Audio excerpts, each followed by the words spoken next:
Sometimes network providers in Ghana, oh my goodness, this is just a whole other conversation. But sometimes, hello ladies and gentlemen, my name is April and you're welcome to my YouTube channel. If you are new here, there is one thing that you should do.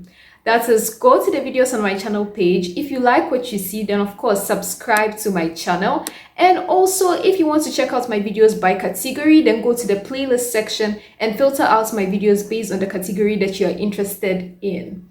In today's video, as you can see from the title of this video, right, we are going to be talking about studying, and primarily online studying or studying at home. So basically, this topic is tailored to students who are currently having lectures at home, who are currently studying at home, who are currently taking exams, maybe all the exams or some of the exams and tests at home. So I actually also did a semester online when I was in my final year of studying law. COVID came in and interrupted. That was last year in 2020. So I did have most of my second semester, like basically my whole second semester of my final year was online, and I was able to do extremely well in all exams and tests that we had. So in this video, I'm going to be giving you tips from my personal experience and also based on the research that I have done on studying at home and then studying online. So let's get into the video. Unfortunately, one of the main reasons why people don't like studying at home or studying online is because of distractions.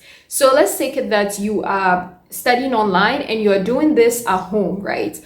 Of course, there are going to be a lot of distractions depending on your family situation, depending on your housing situation.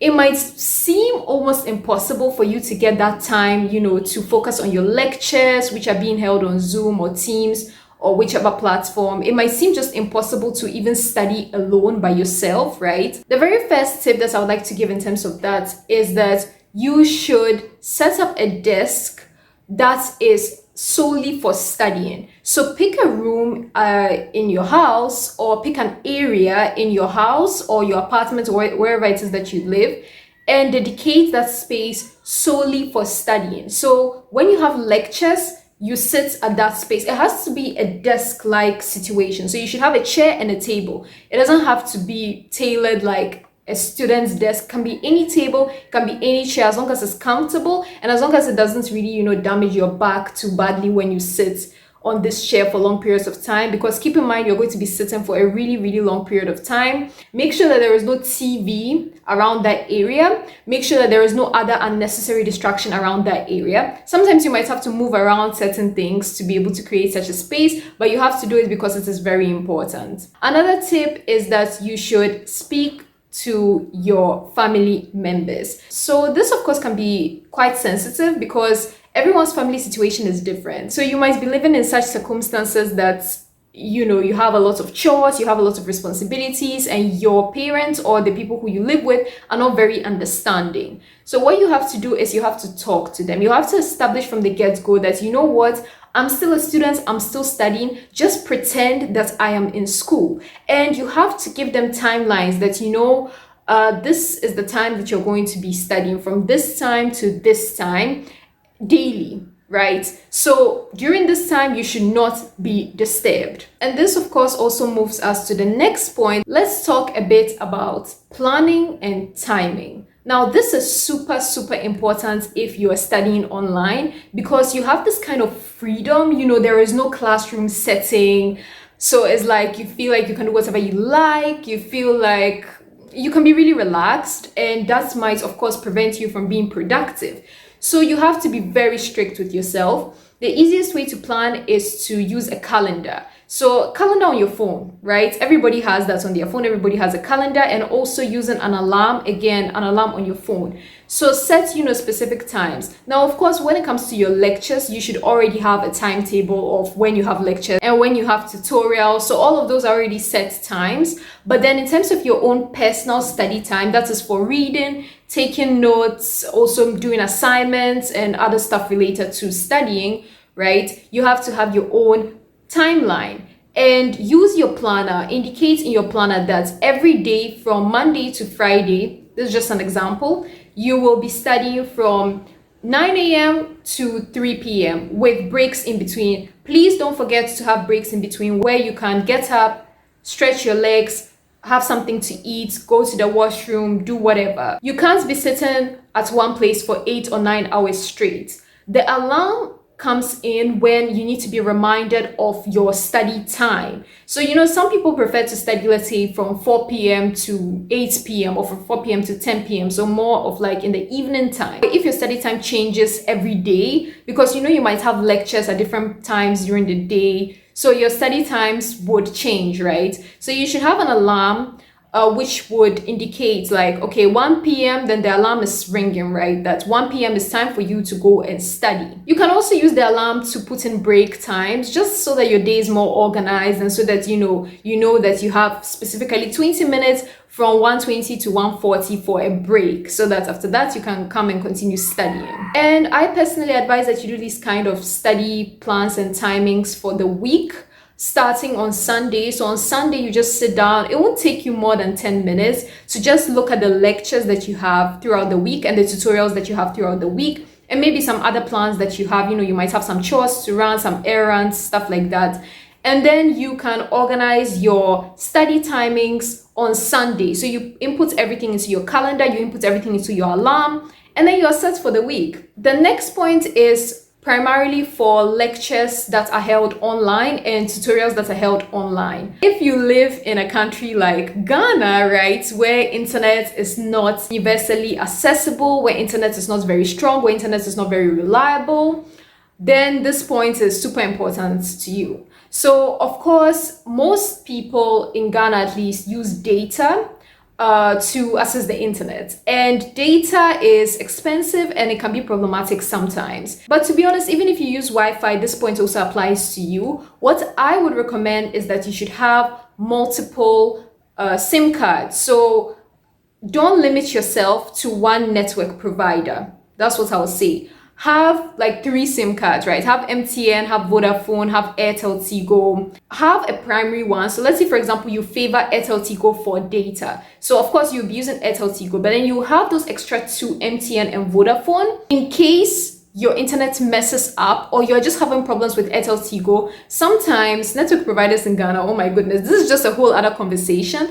But sometimes one network provider will not have service like the whole day. It has happened to me before, so I know what I'm talking about. So just to prevent this from happening, make sure that you have other network providers available. And also, of course, like make sure that, they are connected to mobile money or whatever, so that you can easily and quickly purchase a data bundle if you need to switch networks during a lecture, during a tutorial, and most importantly, make sure that you are prepared before an exam or a test, so that if your internet messes up last minute, you can quickly switch without it being problematic. This also applies if you have Wi-Fi.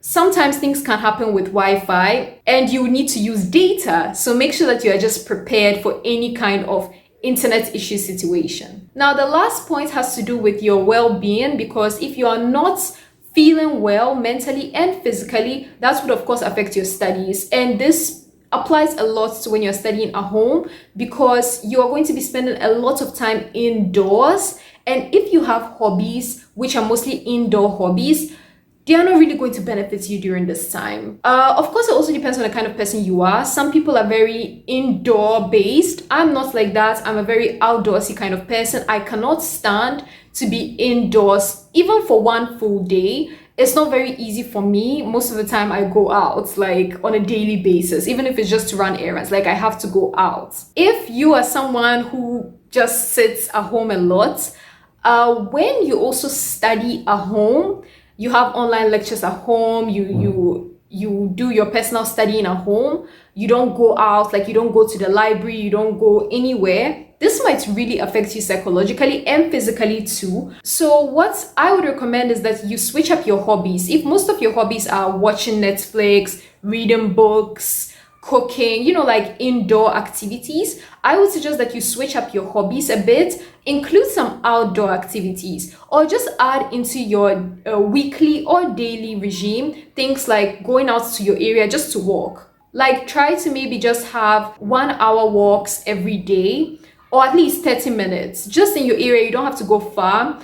Or take on as many errands that would require you to move about as possible. That would just be part of your break time. So of course you would have your study time, which I've already spoken about, and then you would have times where you're just free or during the weekend. So try to incorporate outdoor activities into your life. Try to go to your school, to your university, or to your school as much as possible. Go to the library, just maybe walk around.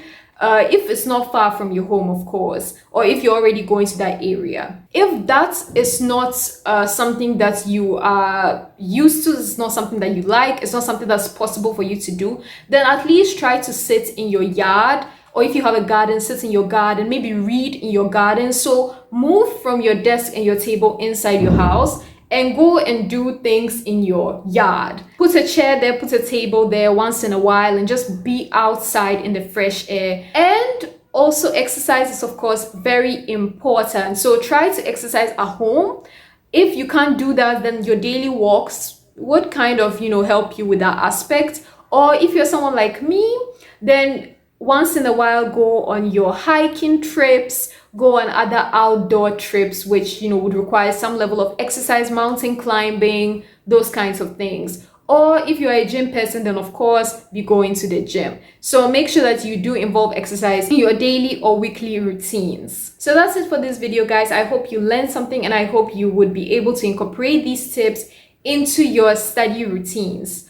If you have any questions, leave them in the comments below. If you have any video requests, leave them also in the comments below, because I always take into consideration your video requests.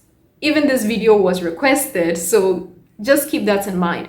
And also, if you like videos like this, make sure to like this video so that I'll do more videos like this, because when there isn't a lot of motivation, sometimes I don't feel like doing videos like this. So also keep that in mind and like this video. That's all from me for today, and I'll see you in another video. So bye.